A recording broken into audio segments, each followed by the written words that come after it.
దేశానికి స్వాతంత్రమే రాలేదనుకో, స్వాతంత్ర పోటమే జరగలేదనుకో, రాజ్యాంగం ఏ దేశానికి రాయబడేది? బ్రిటిష్ ఇండియాకు రాజ్యాంగం ఉన్నది. అంటే భారతదేశానికి స్వాతంత్రం వచ్చినాకనే రాజ్యాంగం రాయబడ్డది. అంటే స్వాతంత్రం వచ్చినాకనే రాజ్యాంగం రాయబడ్డది. కాబట్టి రాజ్యాంగ నిర్మాతగా, ముసాయిదా కమిటీకి చైర్మన్ గా అంబేద్కర్కు ఒక అవకాశం వచ్చింది. స్వాతంత్రం రాకపోతే అవకాశం అంబేద్కర్కి వచ్చేది కాదు.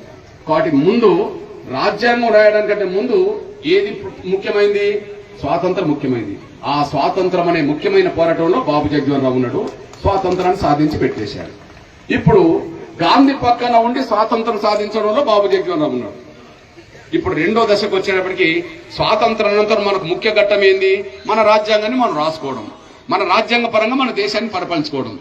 స్వాతంత్రం సాధించే నాటికి మొదటి దశ పోరాటం అంతా స్వాతంత్రమే. కానీ స్వాతంత్రం వచ్చినాక ఏం జరగాలి? మన దేశాన్ని మనం ఎట్లా పరిపాలించుకోవాలి, ప్రజాస్వామ్యాన్ని ఎట్లా నిర్మించుకోవాలనే కాడ రాజ్యాంగం రాయబడ్డది. అప్పుడు రాజ్యాంగం రాసే సమయానికి గాంధీ చనిపోయాడు. రాజ్యాంగం రాసే సమయానికి గాంధీ చనిపోయాడు. కానీ రాజ్యాంగం రాసే సమయానికి బాబు జగజీవన్ రామ్ అంబేద్కర్ తోడుగా రాజ్యాంగ నిర్ణయ సభలో కూడా ఇక్కడ ఉన్నాడు. అంటే ఇక్కడ ఎవరితో ఎవరు కలిసి పనిచేశారు? స్వాతంత్ర పోరాటంలో గాంధీతో అంబేద్కర్ కలిసి పనిచేయలే. రాజ్యాంగం రాసేటప్పుడు అంబేద్కర్తో గాంధీ కలిసి పనిచేయలే. కానీ స్వాతంత్ర పోరాటంలో గాంధీతో కలిసి పనిచేసింది బాబు జగజీవన్ రామ్. రాజ్యాంగం రాసేటప్పుడు అంబేద్కర్తో కలిసి పనిచేసింది బాబు జగజీవన్ రామ్ అనే విషయం చరిత్ర కనిపిస్తుంటది. ఉదాహరణకు రాజ్యాంగం రాయడానికి ఒక 10 కమిటీలు పడితే ఆ 10 కమిటీల్లో 4 కమిటీల్లో 2 భాగస్వాములు అవుతారు. ఎస్సీ ఎస్టీల సమస్యల మీద, ఈ దేశంలో సామాజిక న్యాయం ఎట్లా జరగాలనే విషయం మీద, భూ పంపిణీ ఎట్లా జరగాలనే విషయం మీద కూడా, ప్రజాస్వామ్యం ఎట్లుండాలనే విషయంలో కూడా ఒక 4 సబ్ కమిటీలు అయితే ఆ సబ్ కమిటీలో 2 అన్నదమ్ములా కలిసి పనిచేస్తారు. అంతకంటే ముఖ్యంగా డాక్టర్ బాబాసాహెబ్ అంబేద్కర్ రాసింది ముసాయిదా అవుతే ఆ ముసాయిదా అనేది రాజ్యాంగం కాదు. రాజ్యాంగ సభ ఆమోదిస్తేనే రాజ్యాంగం అవుతుంది. ఇప్పుడు ఏదైతే పార్లమెంట్ అంటున్నామో ఆ పార్లమెంటు ఆనాడు రాజ్యాంగాన్ని అమలు చేసే సంస్థగా ఉండేది. అది అట్లాంటి రాజ్యాంగ నిర్ణయ సభలో అంబేద్కర్ సభ్యుడు కాదు. రాజ్యాంగం రాసే కాడ, ముసాయిదా తయారు చేసే కాడ అంబేద్కర్ ఉన్నాడు. దానికి సలహా కమిటీలు 10 ఉన్నాయి. కానీ బాబు జగజీవన్ రామ్ రాజ్యాంగ నిర్ణయ సభలో ఉన్నాడు. ఆ రాజ్యాంగ నిర్ణయ సభ ఉంటే రాసే కాడ అంబేద్కర్ ఉంటే రాజ్యాంగాన్ని ఆమోదించే కాడ బాబు జగజీవన్ రామ్ ఉన్నాడు. ఆ ఇద్దరు పాత్ర వల్ల రాజ్యాంగం మన చేతికి రావడానికి దారితీసింది. ఒకరు రాసింది అంబేద్కర్, ఒకరు ఆమోదించింది. ముద్ర పార్లమెంట్ లో ముద్ర ఇస్తే చట్టం అవుతుంది కదా, రాజ్యాంగం ఆమోదిస్తేనే అది ముద్ర అయిపోయింది. కాబట్టి అక్కడ ముద్ర వేసే కాడ, ఆమోదించే కాడ డాక్టర్ రాజేంద్ర ప్రసాద్ చైర్మన్ అవుతే బాబు జగజీవన్ రామ్ సభ్యుడిగా ఉండి ఆ రాజ్యాంగాన్ని ఆమోదించే కాడ కీలకమైన పాత్ర పోషించాడు. అంటే ఇక్కడ గాంధీ పక్కన అంబేద్కర్ లేడు. స్వాతంత్ర పోరాటంలో రాజ్యాంగం రాసేటప్పుడు అంబేద్కర్ పక్క గాంధీ లేడు, ఆయన చనిపోయిండు. కానీ 2 పక్కన బాబు జగజీవన్ రామ్ మాత్రం ఉన్నాడు అనే విషయం కూడా మీరు మర్చిపోవడం సాయం కోరుతున్నారు. ఇకపోతే దళితుల జీవితాల్లో ఇవాళ వరకు రిజర్వేషన్లు ఉన్నాయంటే, బాబు జగజీవన్ రామ్ పాత్ర కూడా కీలకం. ఎందుకంటే 10 ఏళ్లకు మాత్రమే రాజ్యాంగం ఆమోదించే సమయానికి 10 ఏళ్లకు మాత్రమే రిజర్వేషన్లు ఆమోదించబడ్డాయి. ఆ 10 ఏళ్ల తర్వాత రిజర్వేషన్లు ఎత్తడానికి రంగం సిద్ధమైంది. అప్పుడు అంబేద్కర్ లాంటి మహానీయుడు లేడు. 56లో చనిపోయిండు. 60లో చర్చకు వచ్చింది. రాజ్యాంగం ఆమోదించి అమలు జరిగింది ఎప్పుడు? 50 నుంచి. మరి 10 సంవత్సరాలే రిజర్వేషన్ అని రాయబడ్డది. 10 సంవత్సరాలు అంటే ఎప్పటి వరకు రాయబడ్డది? 60 వరకు రాయబడ్డది. 60లో చర్చ జరిగింది. మళ్ళా 80% ఇక రిజర్వేషన్ 10 సంవత్సరాలు కాబట్టి ఇక ఎత్తేయాలని చెప్పి చర్చ జరిగింది. ఎత్తేయాలని చర్చ జరిగినప్పుడు అంబేద్కర్ లేడు దాన్ని కాపాడడానికి. అప్పుడు ఒకే ఒక్క మహానీయుడు బాబు జగజీవన్ రామ్ ఉన్నాడు. ఈ దేశంలో కుల వ్యవస్థ ఉన్నంత వరకు, ఈ దేశంలో కుల అసమానతలు ఉన్నంత వరకు, ఈ దేశంలో పేదరికం ఉన్నంత వరకు, అది 10 ఏళ్ళైనా 20 ఏళ్ళైనా 100 సంవత్సరాలైనా సరే రిజర్వేషన్ ఉండాల్సిందే అని చెప్పి కొట్లాడి కాపాడింది బాబు జగజీవన్ రామ్ మాత్రమే. అంటే అంబేద్కర్ ఉన్న కాడ ఉన్నాడు, గాంధీ ఉన్న కాడ ఉన్నాడు, వీళ్ళిద్దరు లేని కాడ కూడా ఉన్నారు. రిజర్వేషన్లు కాపాడే కాడ ఉన్నారు. ఆ రిజర్వేషన్లు కాపాడనే కాకుండా ఈ దేశానికి స్వాతంత్రం వచ్చినాక కేంద్ర మంత్రి పదవుల్లో ఎక్కువ కాలం సేవలు అందించింది. అన్ని రంగాలకు సంబంధించిన వ్యవస్థలో సేవలు అందించింది.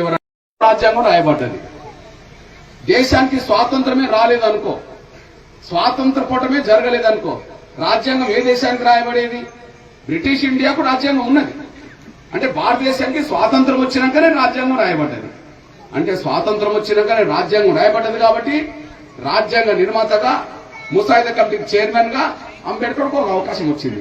స్వాతంత్రం రాకపోతే అవకాశం అంబేద్కర్కి వచ్చేది కాదు. కాబట్టి ముందు రాజ్యాంగం రాయడానికంటే ముందు ఏది ముఖ్యమైంది? స్వాతంత్రం ముఖ్యమైంది. ఆ స్వాతంత్రం అనే ముఖ్యమైన పోరాటంలో బాబు జగజీవన్ రావు ఉన్నాడు.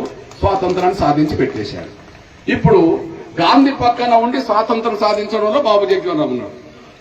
ఇప్పుడు రెండో దశకు వచ్చేటప్పటికి స్వాతంత్రం అనంతరం మనకు ముఖ్య ఘట్టం ఏంది? మన రాజ్యాంగాన్ని మనం రాసుకోవడం, మన రాజ్యాంగ పరంగా మన దేశాన్ని పరిపాలించుకోవడం.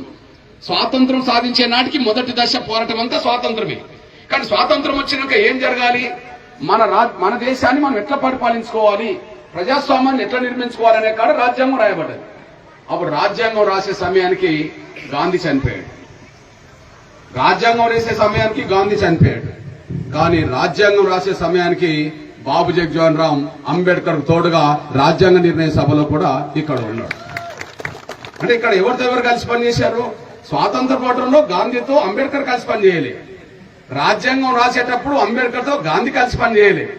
కానీ స్వాతంత్ర పోరాటంలో గాంధీతో కలిసి పనిచేసింది బాబు జగజీవన్ రామ్. రాజ్యాంగం రాసేటప్పుడు అంబేద్కర్తో కలిసి పనిచేసింది బాబు జగజీవన్ రామ్ అనే విషయం చరిత్ర కనిపిస్తుంటారు. ఉదాహరణకు రాజ్యాంగం రాయడానికి ఒక 10 కమిటీలు పడితే ఆ 10 కమిటీల్లో 4 కమిటీల్లో 2 భాగస్వాములు అవుతారు. ఎస్సీ ఎస్టీల సమస్యల మీద, ఈ దేశంలో సామాజిక న్యాయం ఎట్లా జరగాలనే విషయం మీద, భూ పంపిణీ ఎట్లా జరగాలనే విషయం మీద కూడా, ప్రజాస్వామ్యం ఎట్లుండాలనే విషయంలో కూడా ఒక 4 సబ్ కమిటీలు అయితే ఆ సబ్ కమిటీలో 2 అన్నదమ్ములా కలిసి పనిచేస్తారు. అంతకంటే ముఖ్యంగా డాక్టర్ బాబాసాహెబ్ అంబేద్కర్ రాసింది ముసాయిదా అవుతే ఆ ముసాయిదా అనేది రాజ్యాంగం కాదు. రాజ్యాంగ సభ ఆమోదిస్తేనే రాజ్యాంగం అవుతుంది. ఇప్పుడు ఏదైతే పార్లమెంట్ అంటున్నామో ఆ పార్లమెంటు ఆనాడు రాజ్యాంగాన్ని అమలు చేసే సంస్థగా ఉండేది. అది అట్లాంటి రాజ్యాంగ నిర్ణయ సభలో అంబేద్కర్ సభ్యుడు కాదు. రాజ్యాంగం రాసే కాడ, ముసాయిదా తయారు చేసే కాడ అంబేద్కర్ ఉన్నాడు. దానికి సలహా కమిటీలు 10 ఉన్నాయి. కానీ బాబు జగజీవన్ రామ్ రాజ్యాంగ నిర్ణయ సభలో ఉన్నాడు. ఆ రాజ్యాంగ నిర్ణయ సభ ఉంటే రాసే కాడ అంబేద్కర్ ఉంటే రాజ్యాంగాన్ని ఆమోదించే కాడ బాబు జగజీవన్ రామ్ ఉన్నాడు. ఆ ఇద్దరి పాత్ర వల్ల రాజ్యాంగం మన చేతికి రావడానికి దారితీసింది. ఒకరు రాసింది అంబేద్కర్, ఒకరు ఆమోదించింది. ముద్ర పార్లమెంట్ లో ముద్ర ఇస్తే చట్టం అవుతుంది కదా, రాజ్యాంగం ఆమోదిస్తేనే అది ముద్ర అయిపోయింది. కాబట్టి అక్కడ ముద్ర వేసే కాడ, ఆమోదించే కాడ డాక్టర్ రాజేంద్ర ప్రసాద్ చైర్మన్ అవుతే బాబు జగజీవన్ రామ్ సభ్యుడిగా ఉండి ఆ రాజ్యాంగాన్ని ఆమోదించే కాడ కీలకమైన పాత్ర పోషించాడు. అంటే ఇక్కడ గాంధీ పక్కన అంబేద్కర్ లేడు. స్వాతంత్ర పోరాటంలో రాజ్యాంగం రాసేటప్పుడు అంబేద్కర్ పక్క గాంధీ లేడు, ఆయన చనిపోయిండు. కానీ ఇద్దరు పక్కన బాబు జగజీవన్ రామ్ మాత్రం ఉన్నాడు అనే విషయం కూడా మీరు మర్చిపోవడానికి ఆయన కోరుతున్నారు. ఇకపోతే దళితుల జీవితాల్లో ఇవాళ వరకు రిజర్వేషన్లు ఉన్నాయంటే,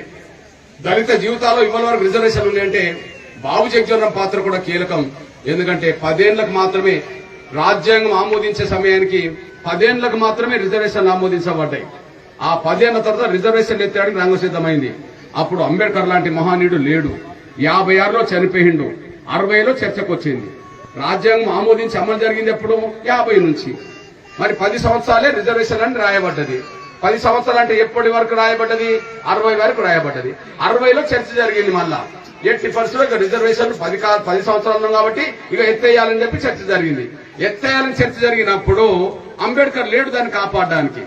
అప్పుడు ఒకే ఒక్క మహానీయుడు బాబు జగజీవన్ రామ్ ఉన్నాడు.